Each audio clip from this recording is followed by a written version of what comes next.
Hello there guys, what is going on? Son of Chelsea back here again for another episode of Added Time. Hope you're all doing well and keeping safe. Going to be answering your questions that you kindly submitted for today's video. But before we get into any of that, I want to ask you guys, if you haven't already, hit that subscribe button and the notification bell so you never miss an upload. Also hit that like button if you're enjoying the content because it helps out the channel as well. Let's get into your questions. Firstly here from CFC Bahu, who asks, do you think the lack of preseason games could affect the performances early on in the season, especially considering that we have brought in many players who haven't played with each other yet? It is a concern. One preseason friendly, the injuries to the squad, the new players gelling in, and Frank Lampard having a certain system this year. I think those are all varying factors.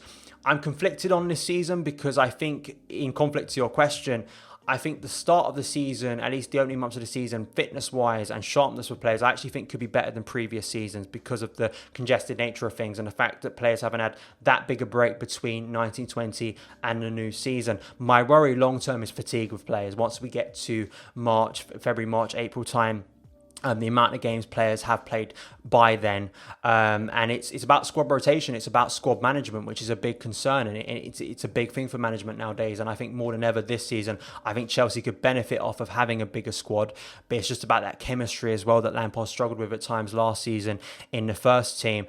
All these new players, it's different situations, isn't it? Because Thiago Silva, I believe, is just coming out of quarantine, getting to Cobham for the first time and training with the first team. He only recently finished his 1920 season. Kai Havertz, we're not quite sure on the fitness levels of him. Ben Chilwell is injured. We know Hakim Ziyech and Timo Werner, both of them have been integrated at Cobham and look fit at the moment. I know Ziyech got that little knock, but it looks like Timo Werner's raring to go, which is good. It's going to be difficult. I think it's just understanding the current season. It's a unique once-in-a-lifetime situation, isn't it? And Chelsea are going to have to deal with it. And maybe the opening weeks of the season are sort of the pre-season, which isn't, the perfect situation, but it's just the way Chelsea have to deal with things and recover and get better and improve over the season. Hopefully it won't be that negative because I think the big squad will help out in terms of rotation, but it will be a challenge for sure for Frank Lampard to integrate these signings into the first team. Tan's video asks, I think Frank has great pulling power, but don't you think people are overdoing it a bit with the quotes? I mean, if the interviewer is asking about the impact of Frank, then obviously the player would say it was huge. Yes, you always need to take things that come out of the club with a pinch of salt. It's always going to have that gloss of sort of positivity around the club. That's for all clubs. But for me, what convinces me more about Frank Lampard's pull power is what we're hearing from media reports about him. Reliable sources saying that Frank Lampard has a positive influence over transfers. I spoke about this in yesterday's video of Kai Havertz from an article from Simon Johnson, where it talks about Frank Lampard's personal phone call to Kai Havertz at the end of the Bundesliga season, convincing him to join Chelsea. We've heard similar with Timo Werner, Ben Chilwell, Hakim Ziyech, and apparently also Thiago Silva now as well. So I think hearing stuff from more objective reporters gives you a better sort of understanding of what's going on.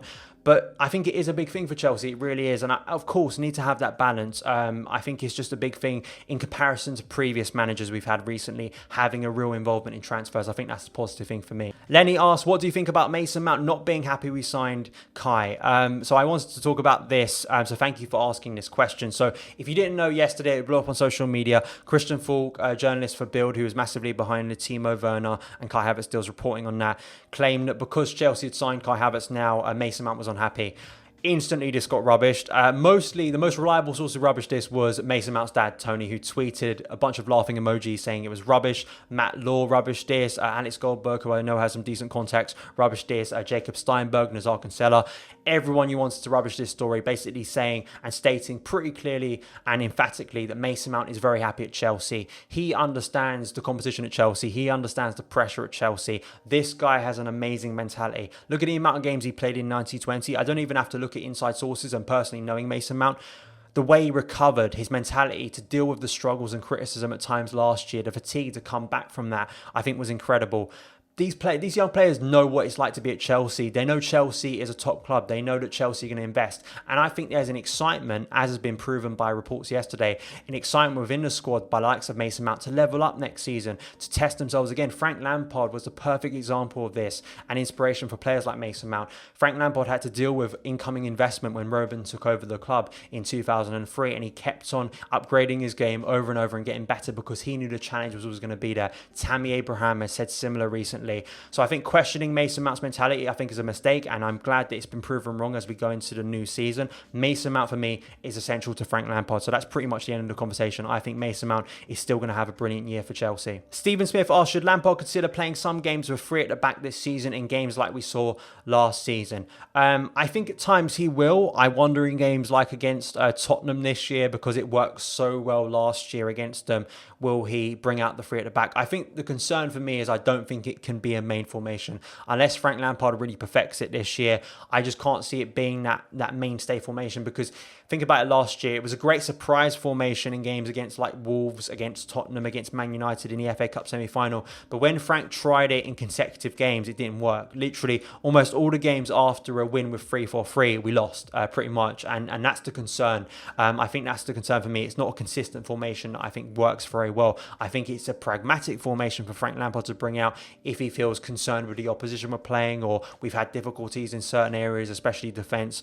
But my only concern with that formation, to be honest, is attacking players. I think you have to leave out one of those, especially when you're looking at that front three, the inverted wingers. Sometimes Frank likes to play Mason Mount in that role. You've got Christian Pulisic, you've got Kai Havertz, you've got Timo Werner, you've got Ziyech. Who are you leaving out? That's the concern. I think for me, predominantly, I think it will be a full-back system, a 4-2-3-1 or a 4-3-3. But at times, maybe he'll bring out that formation. And listen, if the 3-4-3 works a treat and it starts working, Frank sticks with that, brilliant, happy days. But I don't think it will be the big formation. I think, as you've suggested, at times it will be used, but not very consistently. TK13 asked, do you think we will struggle to sell players like Michy, Zabacosta, Jorginho, Barkley, Emerson, Kennedy, Babarama, etc., who may be surplus to requirements this window, and because of that, we may have to loan them out with an option obligation to buy? Yes, it does seem to be the case with a lot of these players. There is going to be a loan option to buy. Bakayoko, that seems to be the case with AC Milan.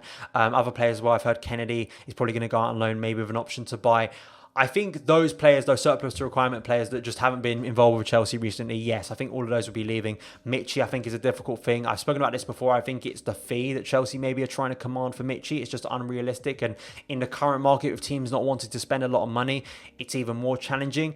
You may see business ramp up as we get close to the end of the window in October, when maybe the season has started and teams feel they need new recruits and they think that some of those players for Chelsea may be valuable. I think the concern is when you look at players like Emerson, Barkley, Jorginho, it's different cases because they featured more in the first team last year.